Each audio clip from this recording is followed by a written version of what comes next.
Salve galera, eu sou o Sr. Ralph da equipe Alpha, vim aqui mostrar um deck de peixe dourado pra vocês. Eu usei esse deck no mês de janeiro, tentei pegar a rei dos jogos com ele, infelizmente eu não consegui.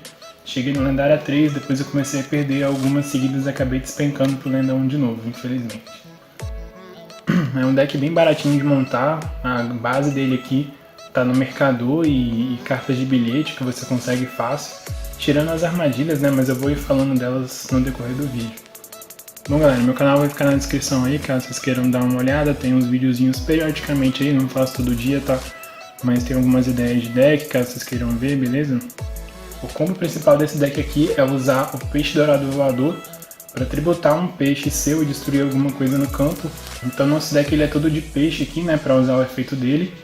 E a gente tem aqui o Tubarão Martelo, que a gente usa para fazer invocações especiais de monstros nível 3 ou menos. Esse carinha aqui ele é o buscador, quando ele for invocado a gente vai buscar algum peixe nível 4 ou menor de dentro do deck, então ele buscaria qualquer um dos outros aqui. Esse cara normalmente a gente usa para fazer tributo, porque se a gente tributar ele, ele vai gerar uma ficha que também é um peixe, e a gente poderia, por exemplo aqui, usar ele para tributar o Mestre Ostra uma vez, depois tributar a ficha dele, e assim conseguir destruir duas cartinhas no mesmo turno. Lembrando que não tem limite para usar o efeito do peixe voador, tá? Então você poderia ir tributando e destruindo coisas infinitamente, caso você tenha peixes infinitamente no campo, né? O que não é verdade, então você provavelmente vai conseguir destruir no máximo 3, 4 cartas num turno aí, dependendo da sua fome de vitória. Vocês vão ver que só tem uma magia aqui, que é o controlador de inimigos, né? Eu quis deixar ele porque é uma carta interessante e eu acho que eu sentiria falta de usar ele no deck aí, caso eu tirasse, mas eu não senti vontade de colocar mais magias, porque tava rolando muito deck de espadachim silencioso e de mago silencioso, que fica negando as magias, né, aquela coisa toda. Então o deck aqui ele é cheio de defesas boas, cheio de armadilhas boas, na verdade. A ruína vai servir para destruir o monstro com um ataque mais alto, quando seu oponente declarar um ataque. É uma forma de você destruir sempre o boss do cara, né, o bicho com ataque mais alto.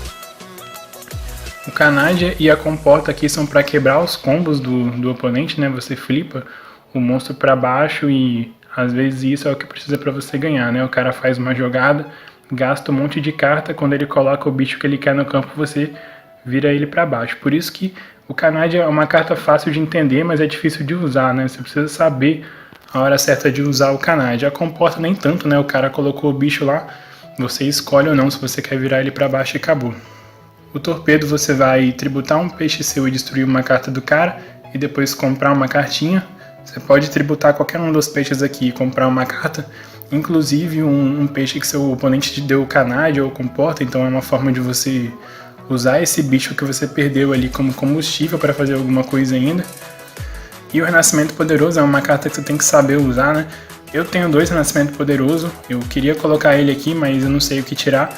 Eu acho que é mais interessante ter defesas boas nesse meta de hoje em dia do que formas de você recuperar seus peixes, mas um combo legal aqui seria você usar o efeito do peixe dourado, tributando o Ostra e a ficha que ele vai trazer e destruir 2 cartas do cara, logo depois usar o Renascimento para reviver o peixe Ostra de novo lá e destruir mais 2 coisas do cara, então seria destruir 4 cartas ao preço de 2 cartas suas, é bem brutal se pegar, né? Bom, com tudo que eu já falei aí, tem alguns replays para mostrar para vocês e vamos lá. Bom, esse primeiro duelo aqui é contra o Mayubel. O mal do cara de Yubel é achar que ele vai ganhar sempre, né, depois que ele faz o combo. Então, a gente não tem dificuldade nenhuma contra o Yubel aqui. É só a gente virar ela pra baixo e depois destruir. É importante você não deixar a Yubel ativar o efeito, tá? Então, o correto seria deixar o botão no ligado e pausando as etapas. Quando você vê que ele vai finalizar o turno, você vira ela pra baixo, sem deixar ativar o efeito, senão eu ia perder meu peixe também, né? Então destruir ela virada pra baixo, ela não vai chamar outra forma, porque ela perde o tempo quando você faz isso. Ele tem os recursos dele aí, né, então ele vai conseguir reviver aí o Bel, ó. Ainda mais que eu forcei ainda ele fazer isso, porque eu ia destruir a armadilha dele. Acabou que ele teve o pretexto aí pra chamar outra forma dela, mas ele ia fazer isso de qualquer forma no próximo turno. Consegui dar a Comporta nela ali, ó. E GG. Esse cara tá usando uma habilidade estranha, né? Melhoria de PV, mas ele tá de Coac. A mão dele tava boa, porque ele vai conseguir chamar os monstros e tal. E a melhor forma de lidar com o Coac aqui é virar tudo para baixo. Não deixa ativar o efeito, vira para baixo antes. Por isso que eu disse que é importante ter os canários e as comportas, né? Então ele não conseguiu fazer nada, tá vendo? Fui virando todo mundo. Por sorte eu puxei o peixe dourado agora para destruir o máximos dele. E com as cartinhas que ele tá comprando aí, ele não conseguiu se reerguer, né? Eu consegui acertar o buraco armadilha por sorte ali também. Às vezes a sorte tá no nosso lado, né? Dessa vez me ajudou. Tomou muito canário de comporta, moleque, tadinho.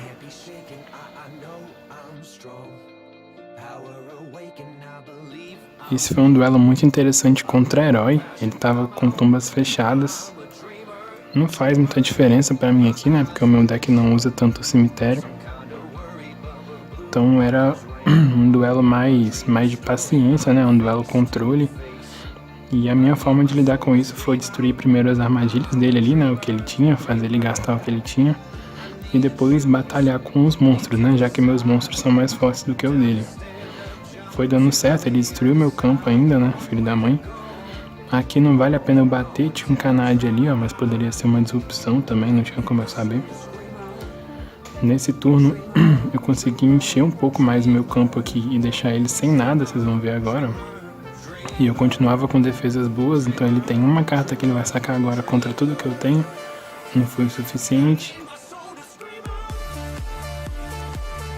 E, né, ele botou o Anki, mas eu tinha tanta coisa pra me defender ali que eu pude escolher o que eu queria fazer. Realmente são duelos de paciência que vocês vão enfrentar, mas é o preço que você paga por não usar um deck tier 1, né? Você tem que meio que ir controlando o jogo. Esse cara tá de vampiro. Bom, modéstia à parte, eu conheço bem o deck de vampiro, então eu consegui travar ele de um jeito que ele não conseguia mais jogar. Vou falar pra vocês o que eu fiz aqui. Ele foi usando os efeitos, né? Eu fui esperando, não tem por que eu gastar minha comporta agora, porque não ia adiantar de nada. Então ele foi combando. Quando ele for invocar a graça agora, eu vou dar uma comporta nela. Então ele não pode desvirar ela agora para usar o efeito. E ele acabou ficando numa situação onde ele não conseguia ativar o efeito dos vampiros no cemitério, porque ele não tem o que fazer para invocar eles, tá vendo? Nesse agora ele foi me dar uma Trunade. Eu consegui deixar ele com um jogo meio que travado, onde ele não conseguia batalhar com os meus monstros também. Daí a importância de ter um monstro com um ataque alto, né? E nesse turno eu fui pro OTK, ó. Eu vou destruir a graça dele. Tenho 2 controles, então eu podia escolher como eu queria fazer isso. Eu roubei o monstro dele e dei o GG. Aqui é uma dica boa caso vocês enfrentem um deck de engrenagem e você tenha um Canad abaixado. Espera ele ativar o laço de irmãos primeiro, tá? Que ele vai pagar os pontos de vida e você meio que vai tirar o monstro que ele tem no campo para dar alvo. Então ele meio que perde o tempo do laço de irmãos ali e ele não consegue invocar nada. E aí, de resto aí, ele tava numa desvantagem incrível, né? Ele não conseguiu lidar bem com as cartas que eu tinha. E no mais, foi só ir gastando cartinha mesmo. A armadilha que ele vai ativar agora me pegou de surpresa, ainda bem que eu baixei meu monstro, eu não botei ele pra cima, né? Mas quando ele percebeu, ele se rendeu. Esse duelo aqui eu já tava no rei dos jogos, tá? Mas eu peguei com outro deck. Esse foi o duelo mais interessante que eu fiz até agora, que foi contra um Blader. E o deck dele tá super bem montado, ele jogou super bem também. Então foi um duelo de estratégia bem maluco aí. A importância da ruína que eu falei pra destruir o boss do cara, né? Você vai ver que ele vai colocar o boss aí. No decorrer do duelo eu vou destruir ele com a ruína. Todos os meus peixes agora virados pra cima vão virar dragões, né? O que é apavorante. Mas se eu botar ele virado pra baixo, eles ainda são peixe. Ele tinha bastante força espelho, acho que ele tinha 3 força espelho no deck ali. Ele usou 2 comigo, já apareceu a primeira, daqui a pouco vai aparecer a segunda. E foi um duelo muito bom. Eu demorei bastante, a gente demorava bastante pra pensar as jogadas também, tava todo mundo com medo de fazer uma merda, né? Como eu já tava rei dos jogos, eu tava atacando, não tava querendo saber, eu queria acabar logo com o duelo.